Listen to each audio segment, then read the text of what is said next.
Hey, everybody. You're going to want to listen all the way through this episode, literally, because the feature at the end that I like to do called Your 90s Rewind will feature a handful of songs whose titles, once you hear, you will sing. We're also going to let you know about an amazing tour that features 3 amazing acts that Sharon and I are both ecstatic about and devastated all at the same time.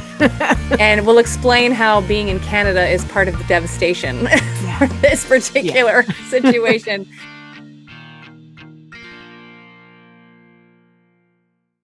Well, hello, y'all. Have we got news for you? I thought you were going to say hello, Jello. I could. Start all over. Hello, Jello. But your name is Kelly, so hello, Kello. That's me, and welcome to the show. Welcome, everybody, wherever you are, whatever you're doing. Thank you for doing it with us and taking us along for your ride. We've got pretty big news to start the show. I can heads up that we've got another big screen go at an 80s cop drama that was on TV. It seemed at the time like it was larger than life, so why not give it another go in the theaters? Also, more comedy from, it's not an overnight success. It's not at all for this person, but she seems to be exploding now, which is just great. The great reward of working, and then people sort of clicking in with what you've been doing for a long time. So we'll talk about her, talk about Kelly's trivia. That'll be the thing that, it's going to be just exactly what you think it is. And if you think it is very challenging, then yes, it's going to be that. But the and more part is that how smart you're going to feel once you go 2 for 2. Manifest it. Bring it on. Who had a nap? I did. We're going to do a 90s rewind that'll go to a sweet spot in our favorite decade that for a handful of songs whose titles, as soon as you hear them, you sing them. Okay? But how about this? 3 R&B greats teaming up to tackle 30 cities on a tour in the new year. This is huge news. So let's start there, Kel. New Edition. The vision from New Edition was, let's see how we can make this tour experience even better. And so they, from their living room chat, they pull up another band on a video chat, and it's a Boyz II Men. And they're like, yeah, we should totally do this. This is going to be great. We've never done this before. Oh my gosh, you're right. Oh, you know what's missing though? One thing missing. And who is it, Kel? Toni Braxton.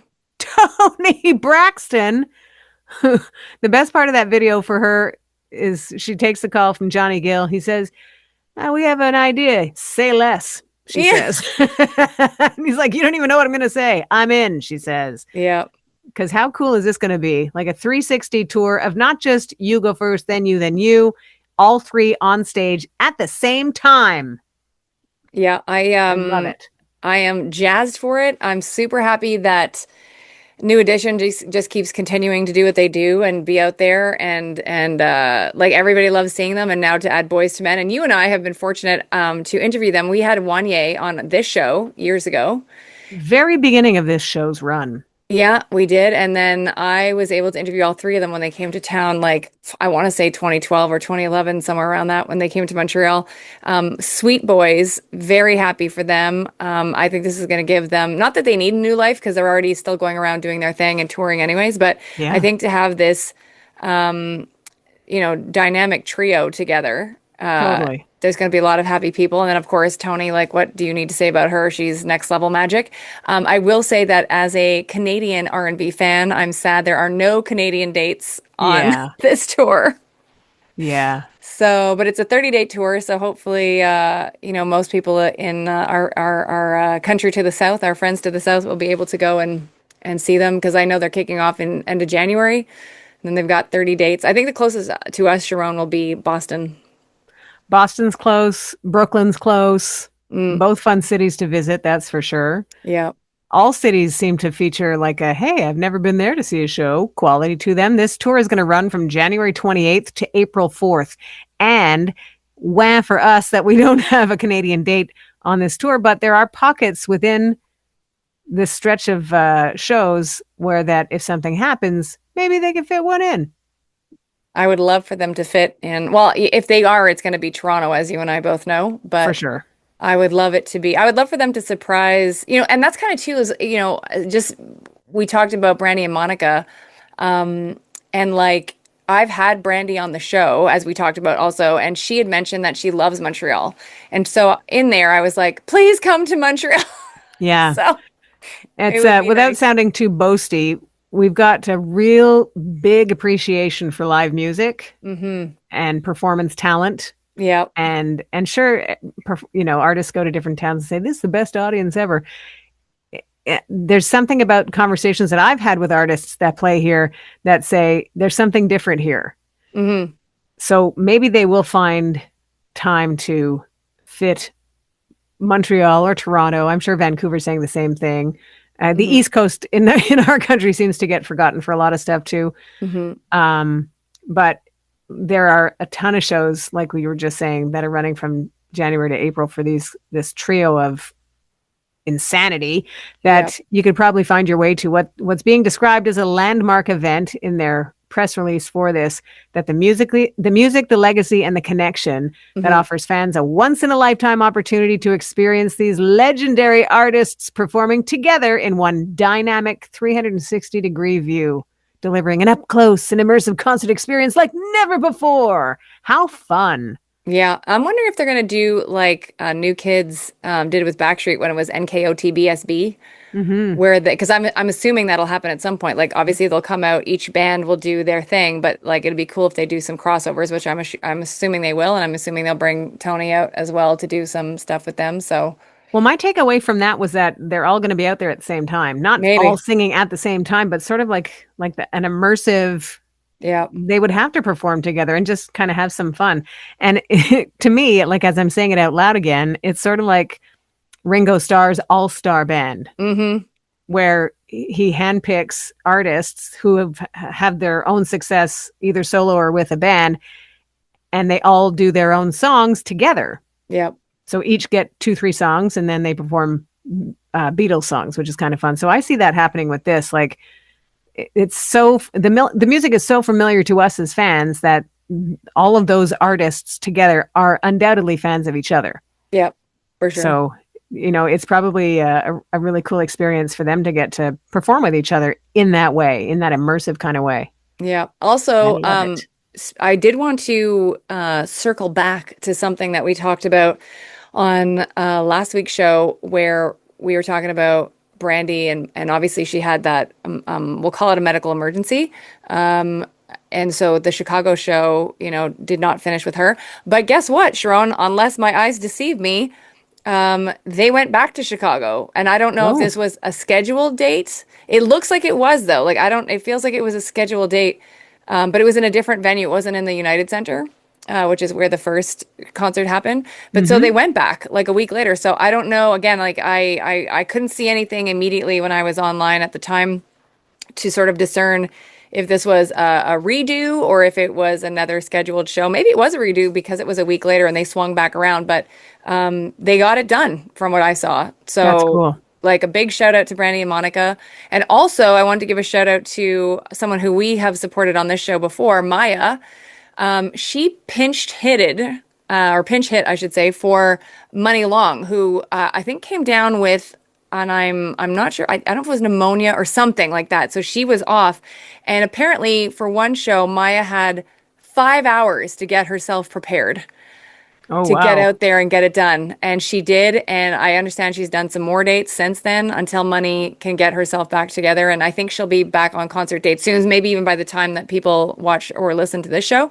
But just like massive shout out again to Brandy Monica and to Maya for pinch hitting for Money Long. And the fans were like ecstatic to see Maya on stage. So, Oh, no doubt. mhm. I've been to the United Center too in Chicago for a couple of different occasions. Now that we're talking about that venue out loud again, I saw U2 there Oh, great. and Peter Gabriel there on separate occasions, and it's a great arena. Like it's Hmm. just it's really nicely spaced. Hmm. We've had the experience on a few occasions where you're cramped in, and it's super like it's not narrow, but it doesn't ascend Yep. gently, like Yep. you feel like you're on top of the person in front of you, Yep. and it's not that there. So good for them for being able to tackle that venue twice. Yeah. Well, again, I'm not. I don't think the second event time was there. I think it was someplace else, but the first show was there, and I'm just so happy that they managed to get back for Chicago. Like Oh that's yeah. like, I just like I as we had talked about. Brandy's a class act. I love her to pieces. She couldn't have been more kind and interested in the interview we were doing together, and she loves her fans, and so does Monica. So good for them. You know who else loves their fans? Us. Yes. It sounds funny to say fans, but we love it that you guys are listening and that you download our shows and give us likes and give us feedback and ask us questions and stuff like that about the show. So at any time, know that when you're doing that, just listening or feeling it with us, we appreciate you very much and thank you. And we'd, love it if you would subscribe if you're so inclined to do that. Hmm. Go for it. We support that. And we also like 5-star reviews. We do. Mm-hmm, And we do. And just a quick question for our audience, because right around this time it is Halloween season. I know soon we'll be into Mariah Carey season, Yeah, but like the day after today. yeah, exactly. I would love though, because people have been so great about weighing in again on our YouTube channel and other social media platforms to weigh in on the content that we're talking about. I would love it if you would Lurv. let us know what your favorite Halloween movie is from the 90s. Whoa. Let us know. Is it Do you have Scream? a Halloween movie from the 90s, Sharon? That I'm scared of horror movies, so I really don't have one. I like thriller stuff, jumpy stuff. I don't like gore. Yeah. So the Saw movies didn't come out in the 90s, right? No, I don't think so. Yeah. I don't like those anyways. No offense, Yeah. people who made the movies. I'm sure your artistry is appreciated by some, and it's just not me. Yeah. I do. I love the jump, like Yeah. the Scream movies. I like those. Yeah. And because it's classic, it's suspenseful and it's adrenaline and Oh, I will jump on that because Scream Count 96, right? The first one? yeah. So I'll jump on that. I saw that one. I would go with that one. And also, actually, it's so funny that you brought up Scream because yesterday when I was on my radio station, I got the news that Scream 7 has dropped its first trailer. Oh wow. And this is the first movie back with Nev Campbell as Sydney. Oh nice. So, and Courtney Cox, of course, will be there. David Arquette. They have Sydney. lost a few cast members for various reasons. One I know with Jenna Ortega was a scheduling issue because she's filming Wednesday episodes or something like Some for. characters got killed in previous Yeah, there's that too. versions. But I watched the trailer and it's really good. So it Oh was cool. great to see Nev back in there. So yeah, and that's coming out. I believe it's February 26th or 27th. It's one of those two dates, February 26th or 27th of 2026. Oh cool. It might be the 27th. So it's coming up. We're only a few months away. I'm not sure if we've had the conversation of the movie Stir of Echoes. No. That's Kevin Bacon. Hmm. It's from 1999 Okay. and it's something, man. It's very good. So like we Okay. talk about jumpy and whatever, Yeah. suspenseful thriller. It's got all of that. And I have funny memories of it because I saw it with two of my oldest friends in the world at the Hmm. time. They're still the oldest friends in the world. I've known them since like we were 4 and 5 years old. And we go to this movie and there's, the suspense. There's not a lot of people in the theater. And one of my friends is so worked up that for the scary parts, she screams, but like it propels her forward. And so it's startling because what you're seeing on the screen and because what this lunatic friend of mine was experiencing. And so then it became funny, Yeah. I mean, certainly funny for us, maybe less so for the people in the theater, but like 3 or 4 times in the movie, there was like heart attack screams from person to my right and then just laughter after that. But it was a very good movie. And That's obviously awesome. Do Kevin you Bacon's got a remember? long list. Do you remember? It was one of the I think it was early seasons of the Ellen Show when she had her producer go in like the Yes. haunted I house. just saw that on a reel I last need to week. watch that again. Do you Yeah. remember the chick's name? She was so funny. Amy. Amy. Yeah. Shout She out to was funny. Amy. Oh my She gosh. She just was so like, no, I love that too. Oh my gosh. was so And I good. think she swore too, right? Like she Yeah, was probably. supposed to drop an F-bomb here and there, Yeah. Yeah. which makes me And laugh. I will last thing before you move on to actual trivia questions. Because I talk now about movies every weekend on my show, Hmm. and when Sinners came out, so the Ryan Coogler movie with Michael B. Hmm. Jordan, and that's obviously done extremely well at the box office. I forced myself to watch the trailer. I was like, Kelly, you can manage the trailer. I managed the trailer, but it was like a lot. No wonder it did extremely well at the box office. I can only imagine the things I didn't see in the trailer and what was in the actual movie, but yeah. Well, funny that you talk about trailers. On my station today, on my show with my co-host, he was talking about upcoming new movies, and he played a clip of the trailer for Begonia, Oh, and the line in the trailer, and I haven't seen it yet, was, "What happened to my hair?" And he said, "We had to get rid of it." Like, what? And it's supposed to be a dark comedy, which kind of changes things, but just going into it with that sort of tone of what the heck yeah. is happening here? So that's an effective trailer when you can get Yep. freaked out just by hearing it, not even seeing it. Yep. All right, well, let's get to it, Kel. Give us some trivia. Bing bong. Ping Um, pong. so to go along with some of the content we've already talked about on the show, your first trivia question is, what is the name of the 1993 album from Toni Braxton that was produced by Babyface and L.A. Reid? Oh my God. Is it Unbreak My Heart? No, Damn it. Can you give me a hint? Because I feel like I should know it. TB. Is it Toni Braxton? Yeah. Is it okay? I'm like, okay, there's a title. Hang on. Yeah. I kind of thought it was self-titled. Yeah. Yeah. It's sold, by the way, over 10 million copies. Of course So, it did, because she's Toni Braxton. yeah, Go a great Tony. album. Yeah. That was the album I think that had another sad love song on it, right? That was a great, I love that Oh, song. she's just so good at those songs. Like, if Yeah. you have a hurt heart, Toni Braxton's your Yeah. gal. To the rescue. It's not going to help, but it'll give harmony and beautiful tone to it. That's for sure. Exactly. So I guess that'll help. So question number two, in 2006, there was a Miami Vice film. Who were the two actors that portrayed Sonny and Tubbs? Crockett and Tubbs, the information is fresh. So it's good old, what's his name?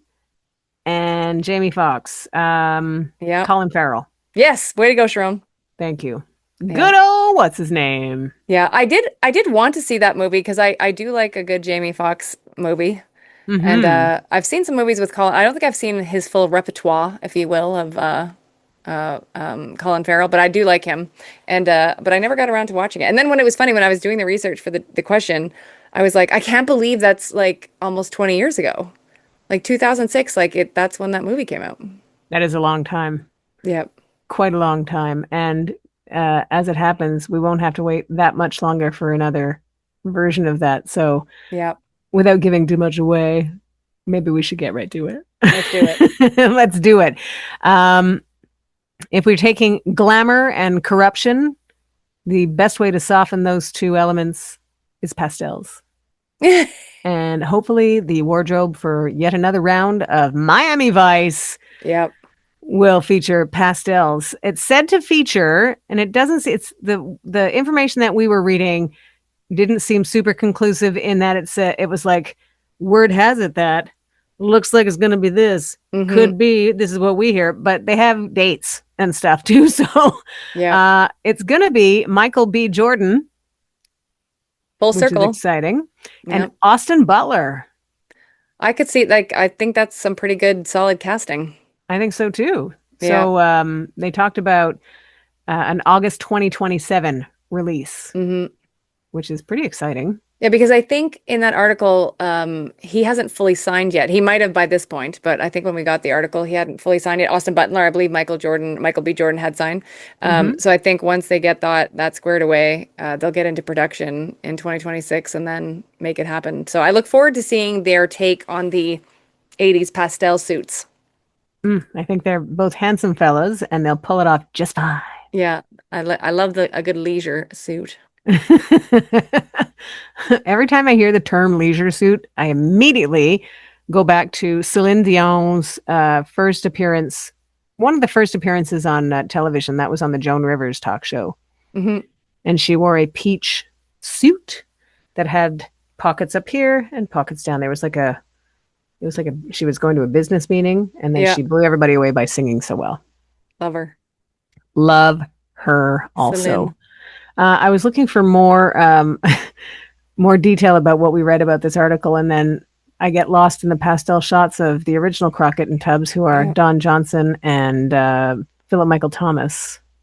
I don't know what happened to him. He was great. I liked Philip Michael Thomas. I don't know what happened to him either. Yeah, because I don't know that I don't know. Did you like because you are older than I am. I don't know Easy, sister. if you saw him in other movies and or shows following his tenure as part of Miami Vice. I was younger then. Don't, don't remember. Yeah. To be honest, I don't remember much after Miami Vice for him, Yeah. but But I always thought he was a really cool, like he played that cool character very well. I liked him. mhm. Well, I'm scrolling through the internet where all the answers are, by the way. Yeah. We act like we have some of them, and we do, but all Yeah. of the answers are on this internet thing. Yeah. And he did Nash Bridges, Oh, with his friend Don Johnson. right? Yeah. And Grand Theft Auto Vice City. Okay, that's cool. And music, he released an album in the mid 80s. Oh, Oh, yeah, I kind of remember that because Don Johnson released music at the same time. Oh, well. So you can probably find that somewhere. yeah. But this is the 90s now, not the 80s then. Yeah. So on we go. Hang on a second. You know what? For Toni Braxton, just to be full service on that, the self-titled album opens with Another Sad Love Song, Hmm. goes into Breathe Again. Oh, such a good song. Oh, That's that's the probably kill. That's I the probably like killer. That song. I probably like that one better than another sad love song, even though I love that song. So like I love both of them quite a bit. It's got such meaning. Breathe Again's got such punch to it for like almost a gut punch, Yeah. heart punch. It's a heart punch. Yeah. But Yeah. Another Yeah. Sad Love Song is one of those songs I think that sounds like the 90s. Yep.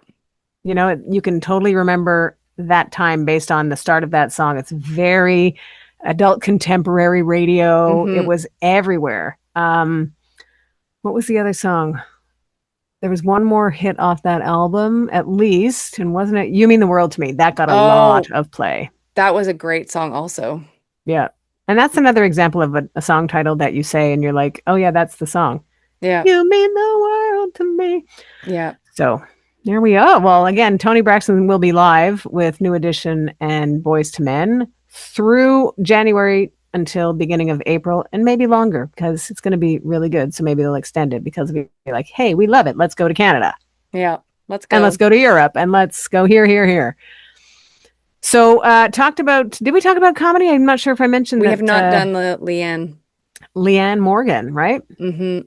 She's funny. Yes, she She's funny is. in a way it's just not just. I find sometimes people when they say just, it's like a diminutive kind of thing.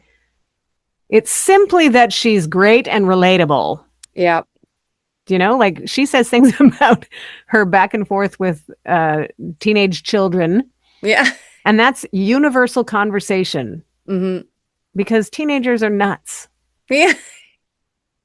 You know, like, and we both were teenagers, so we know from where we speak. But Yeah. they say kooky things and Yeah. they say mean things sometimes too, but they're Yeah. coming into themselves and whatever. Yeah. But Leanne Morgan manages to tap into that vibe so well.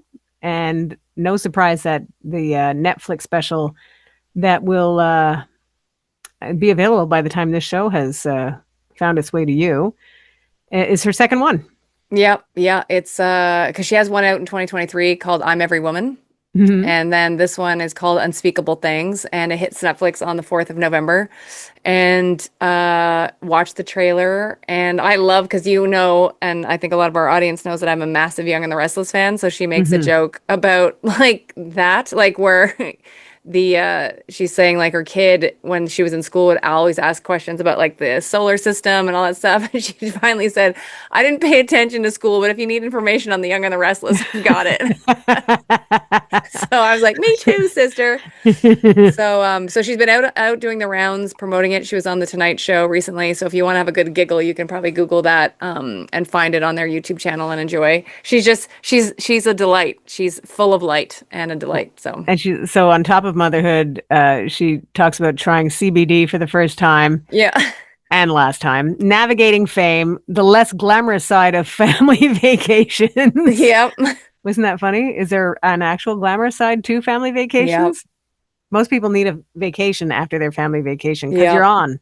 It's fun and you're somewhere and it's cool and everybody has a good time, but you're on. You have to take care of the details. Yeah. Yeah. You Yeah. have to be the adults. Yeah. Yeah.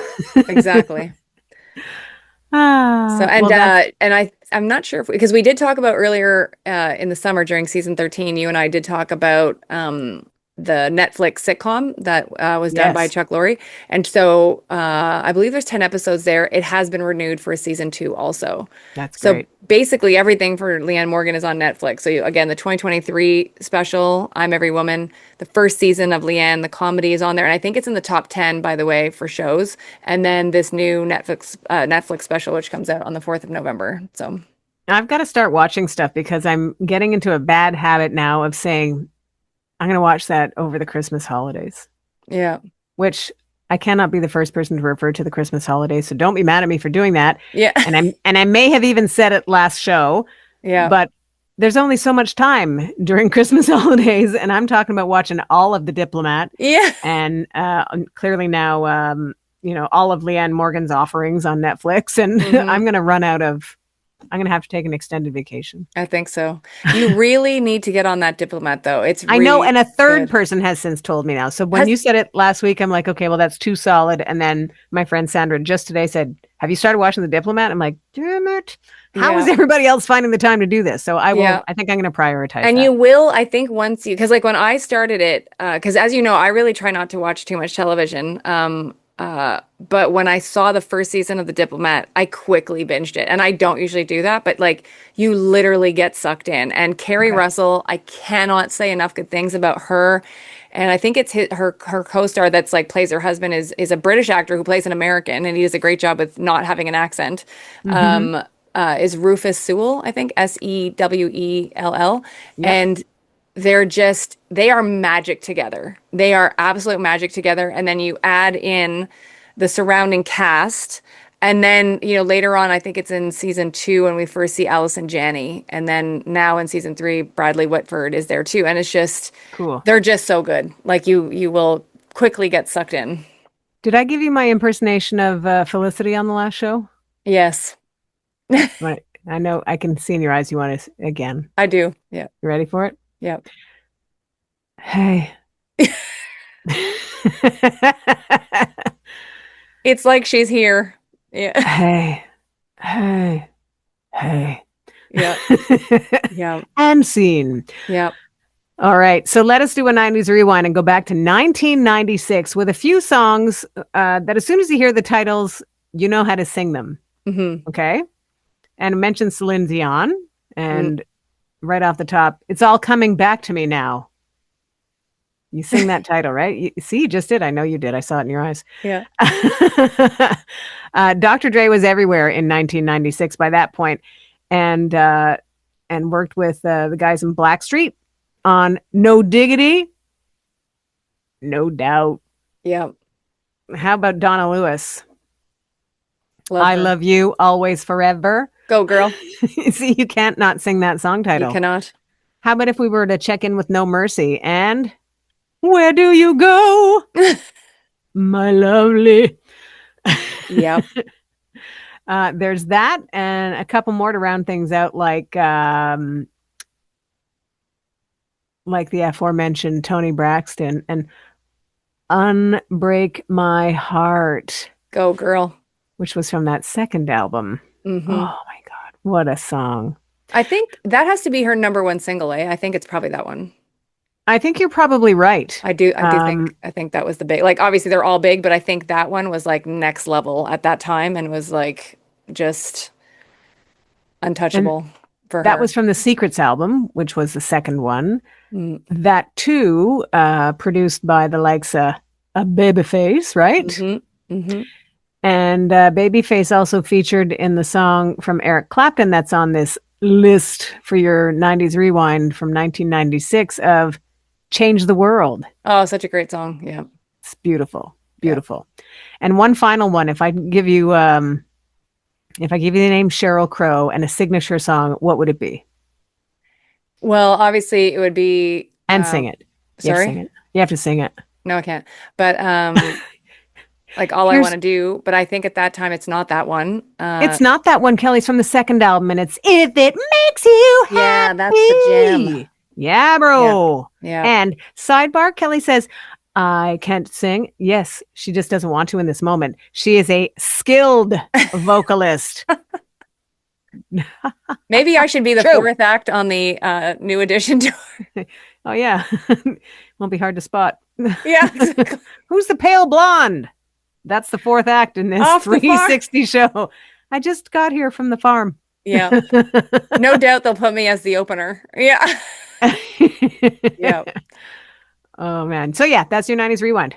Good job. I appreciate it. And it does and make before me we bounce, just again, a reminder to like and subscribe. Please tell everybody about 90s Now. We appreciate more people on the planet knowing we exist. And also, again, we'd love for you to weigh in and let us know your favorite Halloween movie from the 90s. Sharon and I both pick the Scream franchise, if you will, from 1996. Yeah. Here's my impersonation of Scream. That was a good one. Yeah. Thanks. That's a good one. Thank you. And there we have it. So thanks kindly. Thank you very much, everybody, for finding us and for bringing us wherever you're going. We appreciate it. Thank you for listening to 90s Now, still happening.